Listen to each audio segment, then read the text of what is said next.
What's up, YouTube? Back with another tier list. Today, we're going to talk about another 10 stocks that I think are some of the biggest names in the market right now. I've been investing in equities for the last 5 to 7 years, and I've seen a lot of these names go up and down. So today I wanted to take a minute and talk about what I think of these companies and where I think they're going to go. This is, of course, not financial advice. I'm just a 25-year-old dude giving my takes on these companies. So take anything I say with a huge grain of salt. But without further ado, let's get into it. To get it started, I think you've heard of this one before, CoreWeave. They're making a lot of noise in this market. They just IPO'd a couple of months ago, and they already have a $15 billion contract with NVIDIA. They're basically selling AI infrastructure for these companies. And a lot of their contracts are coming from the hyperscalers like Meta, NVIDIA, Amazon. It is a little crazy right now. However, they are in the forefront of AI, and they're partnering with some of the biggest companies out there. I'll rank them as A. I'm not necessarily invested into CoreWeave right now. I've been tracking it very closely, and it's really cool to see what they're doing. However, they are still a very new company, but they do have these massive contracts with the hyperscalers like NVIDIA, for example. It's always a good sign to have, a business like NVIDIA trusting you with their AI infrastructure. So I'll rank them as A. I think they have a lot of potential, but they're a very new company. So I don't know what's going to happen with them. I mean, they just kind of IPO'd very recently, and they got to prove themselves to move up to the S tier. So as of now, I think they should rank in A. This one's super interesting, IonQ. So if you're not familiar, they're a quantum computing company, and there's a couple of other big names like D-Wave, Rigetti, that you've probably heard of it. IonQ is probably the healthiest of them three. And I think quantum computing is still like 10 to 15 years away. Jensen Huang was talking about it. The CEO of Google was also talking about it, Sundar Pichai. It's going to be another major breakthrough for us in terms of technology like AI is today. And it's just going to exponentialize everything else, especially since these AI models are going to be even gnarlier 10 to 15 years from now. I'm super bullish on quantum computing. However, I'm not sure which players are going to be the ones winning. So I'll be very wary with IonQ. However, it could be one of those investments where if you get in early, you can have a lot of upside if they get stuff right. They have a couple of contracts with the federal government as well. So the Department of Defense is betting big on quantum computing, and it's going to be a big thing in the future. However, is IonQ going to be the player to bet on? I'm not sure. So time will tell. I'll rank them as C because they do make over $100 million in revenue every year. So they're a healthy company. They have $3.3 billion in their cash reserves. So they have a lot of money to spend and to try out this new technology, see what works, see what doesn't. So I'm a big fan of companies like IonQ. However, they haven't consolidated themselves, and I would place like a very, very small bet on them. So I'll rank them as C for now. But in the coming years, they can rank even higher. They can start making more money. They can figure out the technology a lot better. But at this point, quantum computing is still like very up in the air. We don't know which players are going to win, what technologies are going to win. So I'll be very careful with them. I'll put them as C for now. Amazon. I love this company. This one's one of my favorites. AWS is literally the backbone of the internet. AWS is their Amazon Web Services, so their cloud infrastructure business, and it's been growing so fast every year. They have more than $100 billion of revenue that's already committed to them in the coming years. So with the expansion of AI and with just Amazon growing in itself, AWS is going to be an even bigger business for them. They, of course, have the largest e-commerce platform, which is Amazon. So this company is gnarly. I'll rank them as S tier. They make a ton of cash every year. They're always raising guidance. Their valuations are actually coming closer to what I think it's a fair value. They trade at 270, 275. I'm long Amazon with leaps. And if you want to go check out my position, go see my portfolio update video. I'm very bullish on Amazon in the long term. I think we could see Amazon trading at the 300s by the end of the year or in the coming months. This is, of course, not financial advice, just what I think. So I'll rank them as S tier. I think Amazon's here to stay, and they're only going to benefit from AI in their robotics department, their logistics. Like, you got to understand, Amazon is a logistic business. They ship so much stuff every day, and they're going to benefit so much from robotics and AI. So I don't think Amazon has seen all their growth yet. So I'm very bullish on Amazon. I'll rank them as S tier. I think it's one of those companies that you buy and hold forever. And I'm also very happy with the returns of the last couple of months. Coinbase. Honestly, This is very controversial here, but I'm a big fan of Brian Armstrong, the dude that founded the company.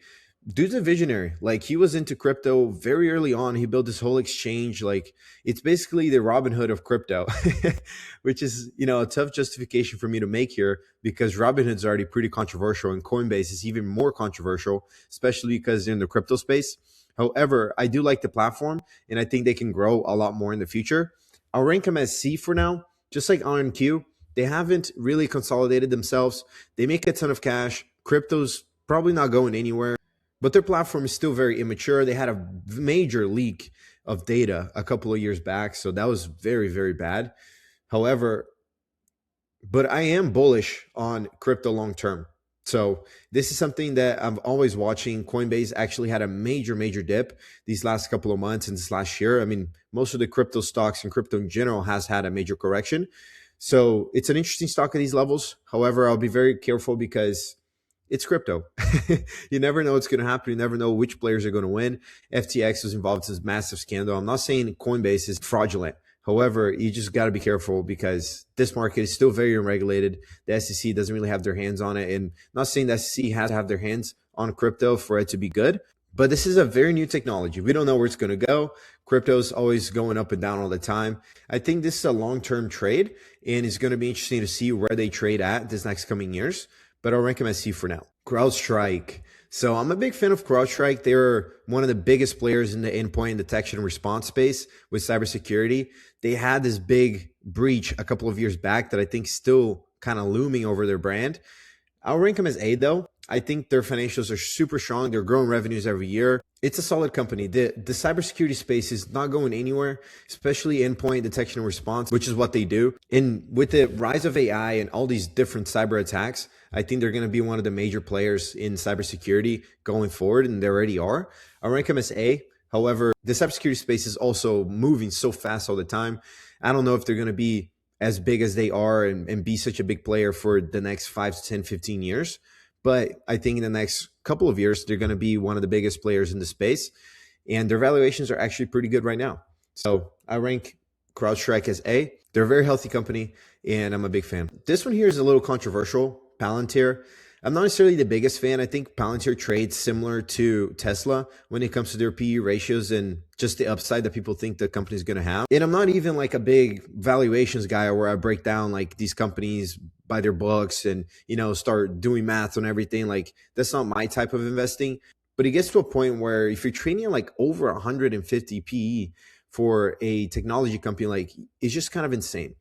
Palantir seems like they move like Tesla, like, it's very culty. I'm a fan of their AI systems. I know it's very controversial, and they are a defense company, and the government relies on their AI systems to make decisions. So they can be pretty controversial, but just from a valuation standpoint, I don't think Palantir is worth the price that they trade at. Maybe if they traded at like a 40 to 50 PE ratio, is more of a healthy valuation. But trading at these levels, I just can't understand why anybody would buy Palantir. Like, I get it. AI's here to stay. Palantir is one of the biggest players when it comes to defense and pairing that with AI. However, I just can't justify the price. I'll rank them as B because I do think they have solid financials. They are growing very fast. The government's adopting Palantir even more by the year. So I'll rank them as B, mainly because their valuations are already super extended, and they seem to move like Tesla, like a culty stock. And I try to stay away from this kind of investing because it can be kind of boom or bust. So I'll rank them as B for now. Maybe their valuations get a little bit more back in check in the next coming years. But for now, I'll rank them as B. Let's talk about Apple. I'm a big fan of Apple. One of my comments was asking why I didn't include Apple in my last rankings. I think Apple at this point, they're not really seen as a growth stock anymore. I think they're more of a consumer defensive stock. They've made a lot of very good plays these last couple of years. And they're one of the largest companies in the world. And they're probably going to stay that way for the next 10, 15, 20, 30 years, probably forever. They're an early business. They make a ton of cash, but they're not making these big bets like Meta, Amazon, Google are. They do pay a small dividend, which is cool. Their valuations are always very healthy. They make a ton of cash, but it's one of those stocks where their growth days are probably over, in my opinion. So I'll rank them as A because I think if you're buying Apple, you can never go wrong. However, I don't think they're going to see as much upside as Amazon or IonQ or Coinbase or CoreWeave, for example. So it's more of a consumer defensive stock if you want to park cash and invest into something that will probably grow 10 to 15%, which is amazing. But I don't see them making these big bets anymore. Which the one thing I do like about Apple though, and where that I'm very bullish on, is their ecosystem. Like whenever you buy an iPhone, you're gonna buy a MacBook, you're gonna buy an iPod, you're gonna buy an Apple TV, an iPad. Like all these different products they have, they all work together, which is I think really cool. And they've built like such a large moat around that. So that's mainly why I rank them as A and not S. But I do think they're a very quality stock. It's just their growth just not there anymore, in my opinion. Let's talk about Duolingo.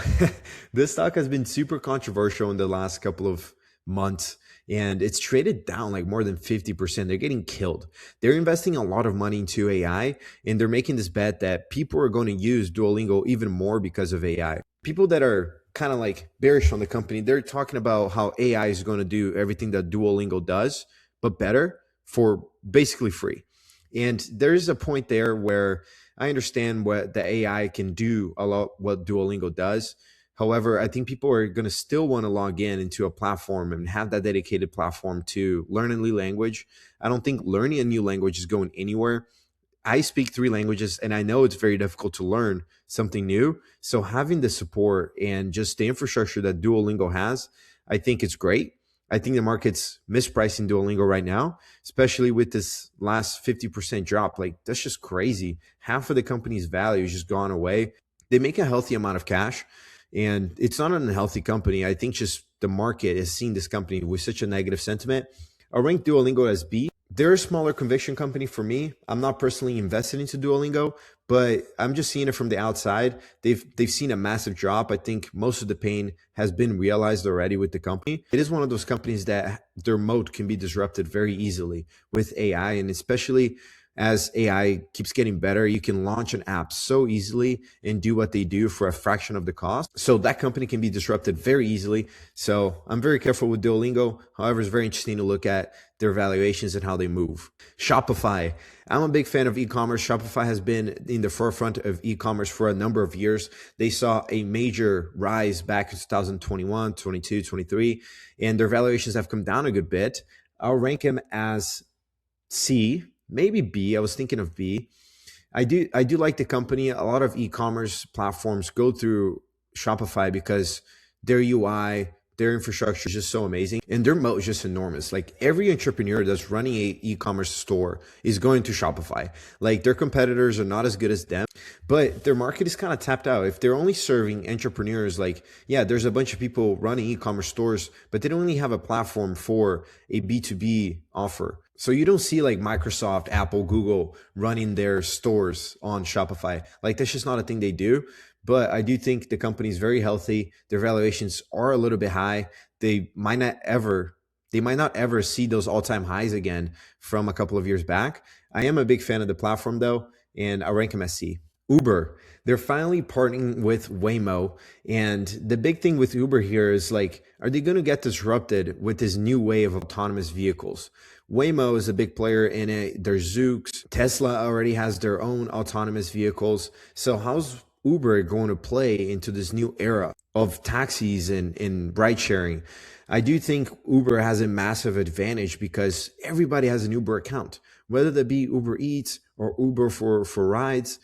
People already have Uber in their phones. If they partner with the likes of Waymo or Tesla, for example, and use their cars to run their platform in there, I think their business is going to explode.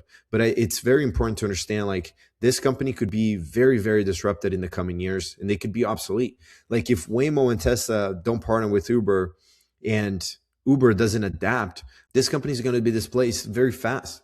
So it's kind of like very speculative right now. I'll do rank them as B. I do think they have very good valuations. It's a healthy company and they've done great these last couple of years. It's very important to understand, like, their business can be disrupted very fast, and if they don't adapt, they can stay behind. So hopefully you guys enjoyed this video. Another tier list on a couple of different stocks that I've invested in the past, I'm currently invested in.